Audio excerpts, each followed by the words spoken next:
ഇനി ചെകുത്താൻ കൂട്ടിലുള്ള കാട്ടാളന്റെ കാലം. അതെ, ഇനി ബ്ലാസ്റ്റേഴ്സിൽ മിഴി തുറക്കുന്നത് കാറ്റാല യുഗത്തിന്.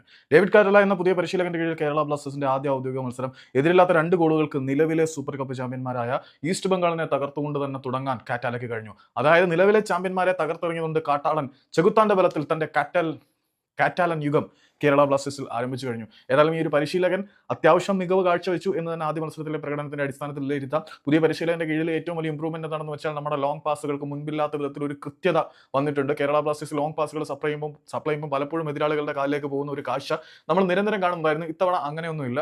കമന്റേറ്റർമാർ പോലും പറഞ്ഞിരുന്നു ലൂണയൊക്കെ ആ പരിക്ക് മൂലം പിൻവലിക്കുന്ന സാഹചര്യത്തിൽ ഇനിയുള്ള മിനിറ്റുകളിൽ കേരള ബ്ലാസ്റ്റേഴ്സ് ബസ് പാർക്ക് ചെയ്ത് കളിക്കുന്നു. പക്ഷേ ബസ് പാർക്കിങ്ങിനൊന്നും കാറ്റാല നിന്നിട്ടില്ല എന്നുള്ളതും സന്തോഷം നൽകുന്ന ഒരു കാര്യം തന്നെയാണ്. അവസാനം വരെയും ആക്രമിച്ച് കളിക്കാൻ അയാൾ താല്പര്യം പ്രകടിപ്പിച്ചു. പിന്നീട് അരങ്ങേറ്റ മത്സരത്തിൽ തന്നെ ബ്ലാസ്റ്റേഴ്സിന് വേണ്ടി ഒരു കാർഡ് സ്വന്തമാക്കാൻ പരിശീലകന് കഴിഞ്ഞിട്ടുണ്ട് എന്നുള്ളത് ഒരു വസ്തുതയാണ്. പരിശീലകനായിട്ടുള്ള ഡേവിഡ് കാറ്റാലയ്ക്ക് ലൈൻ ബ്രേക്ക് ചെയ്തതിന്റെ പേരിൽ ഇന്ന് റഫറിയുടെ ഭാഗത്തു നിന്നും ഒരു യെല്ലോ കാർഡ് കിട്ടിയിട്ടുണ്ട്. പിന്നീട് വളരെ കൃത്യമായിട്ട് തന്നെ കേരള ബ്ലാസ്റ്റേഴ്സിന്റെ മൊറോക്കൻ ചെകുത്താൻ നോവാ സദോയെ ഉപയോഗിക്കുന്നുണ്ട്. നമ്മൾ കഴിഞ്ഞ വീഡിയോകളിൽ വളരെ കൃത്യമായിട്ട് പറഞ്ഞിട്ടുണ്ട് കാറ്റാലയുടെ പ്ലേയിങ് സ്റ്റൈലിന് വളരെ അനുയോജ്യനായിട്ടുള്ള താരമാണ് നോവാ സദോയി. അതുകൊണ്ട് ഒരു പ്രത്യേക പരിഗണന നോയ്ക്ക് കിട്ടാൻ സാധ്യതയുണ്ട്. ലൂണയുടെ കാര്യം ഒരു സംശയമാണ്, അതവിടെ നിൽക്കട്ടെ. ലൂണയുടെ കാര്യം തൽക്കാലം ഞാനിപ്പോൾ പറയുന്നില്ല. കേരള ബ്ലാസ്റ്റേഴ്സിന്റെ ജേഴ്സിയോടും ബാഡ്ജിനോടും ഇത്രയധികം വൈകാരികമായിട്ട് ചേർന്ന് നിൽക്കുന്ന താരം അഡ്രിയാൻ ലൂണയെ പോലെ വേറെ ആരുമില്ല. അതിന് എന്തൊക്കെ പറഞ്ഞാലും ഒരു എക്സെപ്ഷണൽ കേസായിട്ട് അവിടെ നിൽക്കും. അതവിടെ നിൽക്കട്ടെ. ഏതായാലും നോവാ സദോയെ വളരെ കൃത്യമായിട്ട് യൂസ് ചെയ്യുന്നുണ്ട്. പലപ്പോഴും പന്തുകൾ ലോങ് ആയിട്ട് നോയുടെ കാലുകളിലേക്കാണ് എത്തുന്നത്. നോവ അത് പന്തിനെ തന്റെ കാലിൽ കുരുത്ത് കൃത്യമായിട്ട് സപ്ലൈ ചെയ്യാൻ ശ്രമിക്കുന്നുണ്ട്.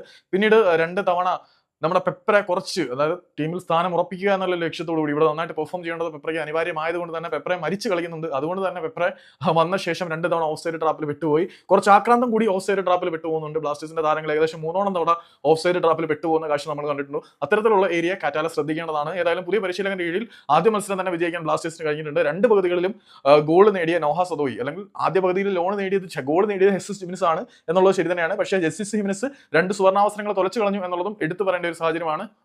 എസ്സിന്റെ ആ പഴയ മികവ് നമ്മൾ ഗോൾ അടിയിൽ കാണുന്നില്ല, പക്ഷേ അത് തിരിച്ചു വരും എന്ന് തന്നെ ഉറച്ചു വിശ്വസിക്കാം. നോവാ സദോയി എന്തൊരു മനുഷ്യനാണ്. രണ്ടാമത്തെ ഗോള്, ആദ്യത്തെ ഗോളിന് ആസ്പദമായിട്ടുള്ള പെനാൽറ്റി വിൻ ചെയ്തത് നോവാ സദോയിയാണ്, അതോടെ നിൽക്കട്ടെ. രണ്ടാമത്തെ ഗോള് ഒറ്റയ്ക്ക് വേറെ ആർക്കും കൊടുക്കാതെ നോവ ഒറ്റയ്ക്ക് അടിച്ചു. പക്ഷേ ഈ കാറ്റാലയുടെ കീഴിൽ പല താരങ്ങളും ഒറ്റയ്ക്ക് തിന്നുക എന്നുള്ളൊരു സമീപനത്തിലേക്ക് വരുന്നുണ്ട്. സഹീഫ് ആണെങ്കിലും കൃത്യമായിട്ടുള്ള സ്പേസിൽ ആളുകൾ പാസ് സപ്ലൈ ചെയ്യാൻ ഉണ്ടായിട്ടും അവരിലേക്ക് എത്തിക്കാതെ ഒറ്റയ്ക്ക് തിന്നാൻ സഹീഫ് നോക്കിയിട്ടുണ്ട് എന്നുള്ളത് എടുത്തു പറയേണ്ടതാണ്.